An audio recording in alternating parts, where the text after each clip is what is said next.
Still not getting consistent orders even though you feel like you're posting constantly?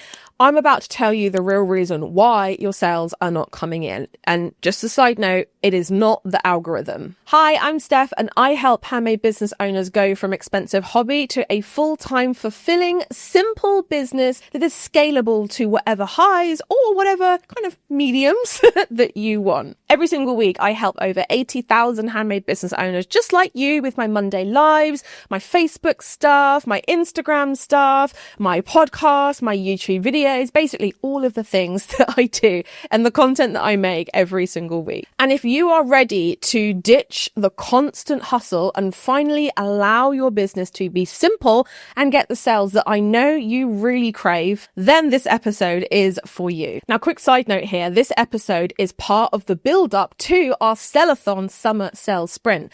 The first live will start on the 9th of June. So if you are listening to this around that time, you need to get in, sign up. The link will be below this video or below the podcast, however you are consuming this. Or if you simply go to handmadebosses.com/Sellathon Sprint. I say that really slowly because I know that if I say it, people are going to be like, huh? Can you say that again? So it's Sellathon Sprint. So let's talk about it. It's not your branding. It's not your prices. It's not even your product that is the reason why you are probably not getting consistent sales. It is simply put going to be your messaging, okay? And actually, if you go and listen to episodes 58 and 59, I also dug into some really helpful things. If this episode is vibing with you, you're not getting consistent sales within your handmade business and you're like, why? What's going on? Then go and listen to episodes 58 and 59 directly after this one. I promise you it's going to be worth your time. So your messaging, right? Your customer does not know why they should buy from you. And today I'm going to show you how to fix that. But let's just talk about messaging as a whole right now, okay? Messaging, simply put, is how you are selling your product, how you are describing your product, how you are selling the vibe, the feeling, the aesthetic, everything about your business that is vibing with the right person. I know that probably doesn't make a lot of sense, but basically I want you to think of your messaging as what your brand stands for, why it creates the product that it creates, and how it gets that feeling across to your target audience. So I have a question for you. Are you making it really, really simple and crystal clear what problem you solve with your products? Because if the answer is no, then that is probably the reason why people might not be clicking through to your store, or maybe even people are not really vibing with you and they click straight off. You have quite a high bounce rate. It might be the reason why you're not getting consistent sales. So just think about Wild deodorant for a second, right? Wild deodorant, it's extremely simple. They sell deodorant with no nasties in it. I'm pretty sure it's all natural as well. I don't know offhand, but it's the good deodorant. It's the nice deodorant. It's a deodorant that's good for your pits and the environment. Everyone knows Wild deodorant. It's like, yeah, they sell one product. They have a need and a problem that they solve. That's it. And can you see how their simple messaging is something that I can think of off the top of my head? I mean, I use Wild deodorant. I have used it for years at this point. It doesn't really matter about the actual brand. It can be fussy. It can be brand. It can be, it doesn't really matter about the actual brand at this point. It can be fussy deodorant. It can be Wild deodorant. It can be whatever. But the thing here is that it's simple, it's repeatable, it's rememberable. It's something that people take on board, they understand, they know exactly the problem that their product is solving. So again, I'm going to ask you that question.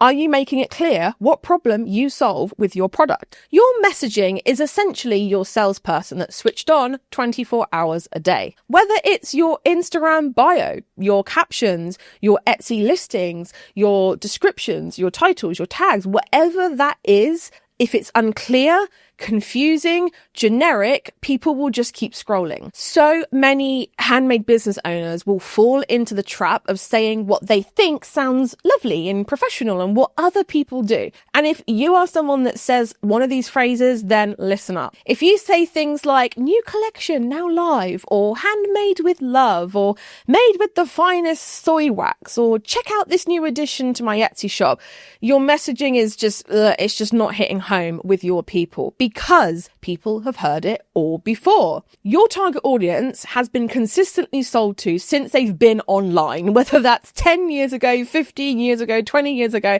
They've been consistently sold to for years. So as you can imagine, using kind of wishy-washy language about new collection now live, handmade, but like, all these kinds of phrases that are meh, they're just going to scroll on past. That is not the messaging that your business and your brand deserve. Basically, none of these phrases actually speak to the buyer's desire. So here's some 3 points to kind of keep in your head when you are thinking of writing captions, creating posts, marketing, descriptions, whatever. Number 1, what problem does your product actually solve? Number 2, what desire does it fulfill for your buyer? Number 3, why should someone buy that thing right freaking now? So now let's get into the 3-part system to fix your messaging. Okay, number 1, what is the transformation? Identify the A to Z transformation for your person. What happens after someone buys from you? What do they get to feel, do, or experience or enjoy as a result of buying into your brand and buying your product? So here's an example. Instead of ceramic incense holder, think finally make your Sunday slow again with this peaceful hand-built incense tray. Can you see the difference there between ceramic incense holder and finally make your Sunday slow again with this peaceful hand-built incense tray? Is honestly, and even that last sentence is not great, but it's a small tweak to really bump the messaging up, bump all the feels up, bump the vibe up between, your product and your target audience reading that. So the first thing is what I want everyone to do is think about the real transformation. What are they actually going to get as a result of your product? Now, again, in episodes 58 and 59, I do talk a little bit more about this. So if you want more help with this, if you're like, I don't know, I sell candles, I sell jewelry, like what on earth is my transformation? Then go and listen to those, because I do talk a lot about jewelry and a lot about, different examples. But basically what you need to do is you need to go, what are my customers really getting when they're buying my product? It's not a mug. It's not a glasses case. It's not jewelry. It's not a sign. It's not a t-shirt. It's something. Insert thing here. Find X. Find the missing value. And it's really looking about what is that emotional connection, that emotional thing, that emotional piece that they are getting as a result of buying and using your product. So number 2 is use emotional language. Stop using just listing features. It's awesome to have a bullet point list of features and benefits for people who just want to skim. But as well as that, you want to start painting a picture. Now, this is not just in your descriptions either.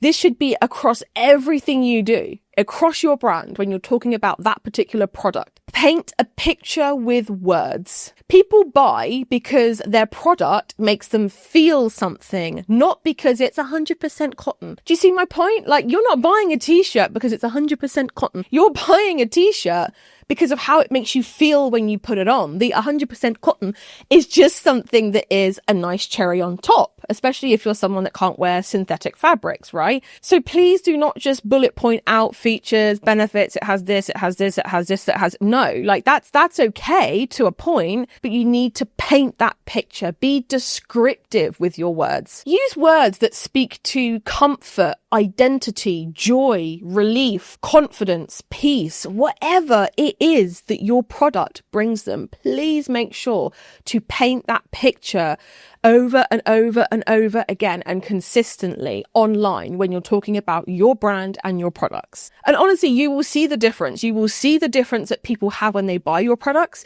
You will see the difference that people have when they are interacting with your brand. You will see the difference. So many times I speak to people, right? And I'll do one-on-ones or I'll do calls within our mastermind Rise. And basically what I will do is I will look at their business beforehand and then I will start to talk to them.